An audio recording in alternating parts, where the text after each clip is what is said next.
Welcome back to espresso. खेल के मैदान में अगर हम बात करें खेल की, तो एक अच्छी खबर है हमारे पास और एक बुरी खबर है।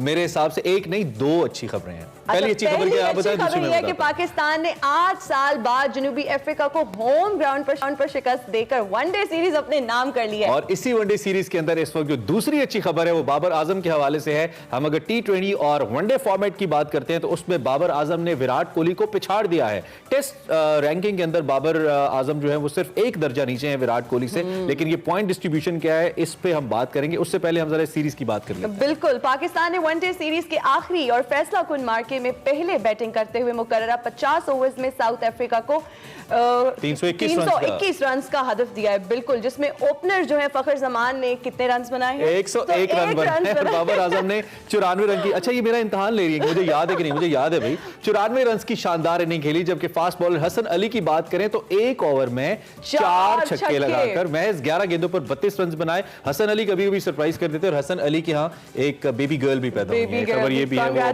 वो एक फादर बन चुके हैं। उन्होंने ये खबर शेयर की थी इंस्टाग्राम के ऊपर। अच्छा, हदफ के ताकुब में कल के मैच की हम अगर बात करें तो साउथ अफ्रीका की पूरी टीम 50वें ओवर में 292 रन बनाकर आउट हो गई। पाकिस्तान की जानिब से मोहम्मद नवाज, शाहीन शाह अफरीदी ने 3-3 जबकि हारिस रऊफ ने 2 विकेट्स हासिल की। और इस तरह पाकिस्तान ने वनडे सीरीज 2-1 से अपने नाम कर ली। पाकिस्तान और साउथ अफ्रीका के दरमियान T20 सीरीज का पहला मैच 10 अप्रैल को जोहानिसबर्ग में खेला जाएगा। और बुरी खबर भी बता दें, आप ही बताएं बुरी खबर। बुरी खबर की बात करें तो कुर्सी और इख्तियारात की लड़ाई में फुटबॉल की आलमी टीम, आलमी तंजीम जो फिफा है, उसने पाकिस्तान फुटबॉल फेडरेशन की रुकनीत मुअत्तल कर दी है और फंड्स की फराहमी रोक दी है। पाबंदी के बायस पाकिस्तान इंटरनेशनल मुकाबलों में शिरकत नहीं कर सकेगा। तर्जुमान फिफा के मुताबिक नॉर्मलाइजेशन कमेटी को मामलात सपोर्ट करने की तस्दीक तक ये मुअत्तली बरकरार रहेगी। वजह बताई जाती है कि यहाँ पे कुछ 2-3 मल्टीपल ग्रुप्स काम कर रहे हैं, जिसकी वजह से ये बहुत बड़ा वाकया हुआ है।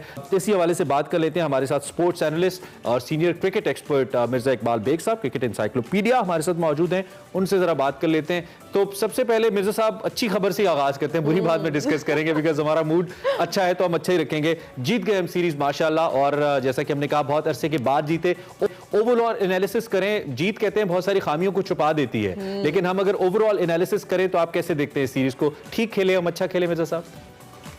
देखिए, बहुत बहुत शुक्रिया इमरान। असल मसला ये है कि पाकिस्तान के क्रिकेट टीम के 3 बैट्समैन ही इस सीरीज में एक्सेल कर सके।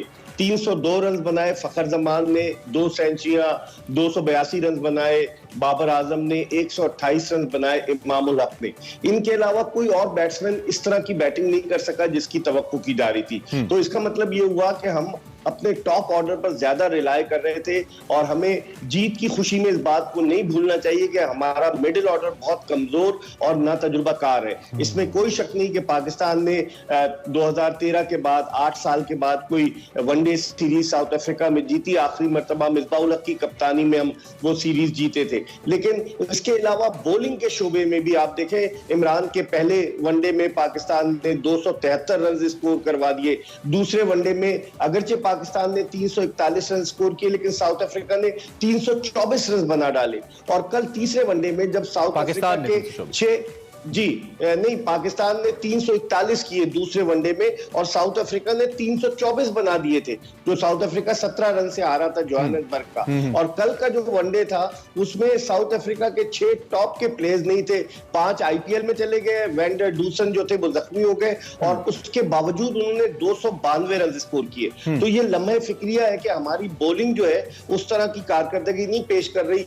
हारिस रऊफ ने 7 विकेटें ली सीरीज में, और 6 विकेटें शाहीन आफरीदी के हिस्से में आई। तो ये ऐसे फैक्टर्स हैं कि जिन पर काम करना पड़ेगा। फील्डिंग हमारी ब्रिलियंट रही। अगर हम ओवरऑल देखें तो इन तीनों वनडेज में हमारी फील्डिंग बहुत ज्यादा बेहतर नजर आई है। सिर्फ मिडिल ऑर्डर का प्रॉब्लम है और बॉलिंग का प्रॉब्लम है। ठीक है, बिल्कुल सही है। अच्छा, अब एक तो आपने ये जो हमारी परफॉर्मेंस का जिक्र किया और मिडिल ऑर्डर बैटिंग का जिक्र किया, सिलेक्शन के मसाइल थे या फॉर द टाइम बीइंग हमारे प्लेयर्स? क्योंकि ये 2 मल्टीपल चीजें हैं। शायद आप जैसा एक्सपर्ट बहुत बेहतर इसको देख और बता सकता है, या कोई खेलने वाला क्रिकेट, हम जैसे लोग तो सिर्फ सतही तौर पर इसका जायजा ले। प्रॉब्लम थी हारिस सुहेल जो इतने सीजन कैंपेनर है, उनको हम नहीं लेकर गए। उसके अलावा हमने मिडिल ऑर्डर को अपने इस तरह से कर दिया है, बदकिस्मती से सऊद शकील जो थे वो अनफिट हो गए, उन्हें मौका मिलना चाहिए था। हैदर अली जो है वो पीएसएल में मिडिल ऑर्डर में खेले, लेकिन उनको हमने चांस ही नहीं दे रहे हम। तो कुछ चीजें ऐसी थी कि जिन पर काम करने की जरूरत है, जिनमें बेहतरी आ सकती है। अच्छा, ये बड़ी दिलचस्प बात है, इस वक्त जो प्लेयर्स हैं उनके लिए लीग्स बड़ी अजीज हो गई हैं। पिछले दिनों मोहम्मद हफीज के हवाले से एक ऐसा ही चर्चा रहा। फिर 5 बड़े अहम खिलाड़ी साउथ अफ्रीका ने लीग्स के लिए भेज दिए। इस वक्त खिलाड़ियों के लिए, चाहे उनका ताल्लुक किसी भी मुल्क से, ऐसा लगता है मिर्जा साहब, पैसा अहम होता जा रहा है। खेल, द जेंटलमैन्स गेम क्रिकेट, और खासतौर पे उनका कौमी मफाद या कौमी तशख्खुस, वो पीछे होता जा रहा है। ये क्रिकेट की गेम के लिए कितना डैमेजिंग है आपके ख्याल में? देखिए इमरान, टेस्ट क्रिकेट 1877 में शुरू हुई, वनडे क्रिकेट 1971 में शुरू हुई, T20 क्रिकेट 2005 में शुरू हुई।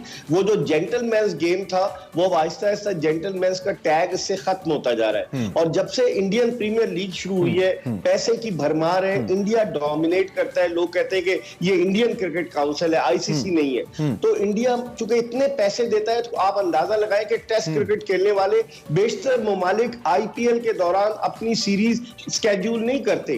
उनके सारे प्लेयर्स आईपीएल में होते हैं। अब आप साउथ अफ्रीकन 5 प्लेयर्स की एग्जांपल ले लें, Quinton de Kock, David Miller, Ngidi, Kagiso Rabada, Nokia, ये सारे के सारे चले गए। तो इसका मतलब ये हुआ कि पैसा इंपॉर्टेंट है, गेम अब इतना इंपॉर्टेंट नहीं है। और लास्टली, बिल्कुल टाइम मेरे पास कम है, बाबर आजम ने बीट किया है विराट कोहली को 2 शोबों के अंदर, वनडे में भी, T20 में, टेस्ट में एक ग्रेड का मसला है। थोड़ा सा एक्सप्लेन इसको भी कर दीजिएगा, और कैसे देख रहे हैं आप द ग्रेट बाबर?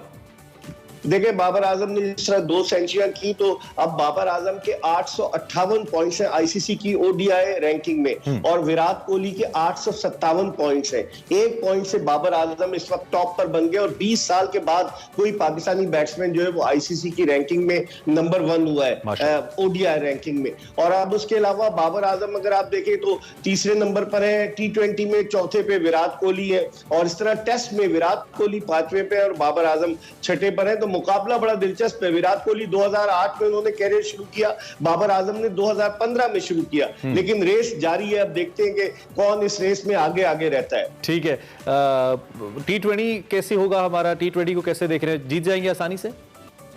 उम्मीद यही है इमरान। कल भी मैंने आपको कहा था, उसकी वजह यह है कि उनके 5 प्लेयर्स चले गए, लेकिन उनकी T20 टीम ने हमें टफ टाइम दिया था जब पाकिस्तान आई थी। हम हार गए थे। Yes, I remember. नहीं, हारे नहीं थे, लेकिन हम एक मैच हारे थे। हम एक मैच हारे थे। अच्छा, ठीक है। तो हम बिल्कुल समझ लीजिए T20 में हम थोड़ा सा अंडर प्रेशर रहेंगे हम। चलिए, इस पे आपसे बात तो होती इंशाल्लाह रहेगी, और हम मिर्जा साहब और अपने कीमती राय से आगाह करने के लिए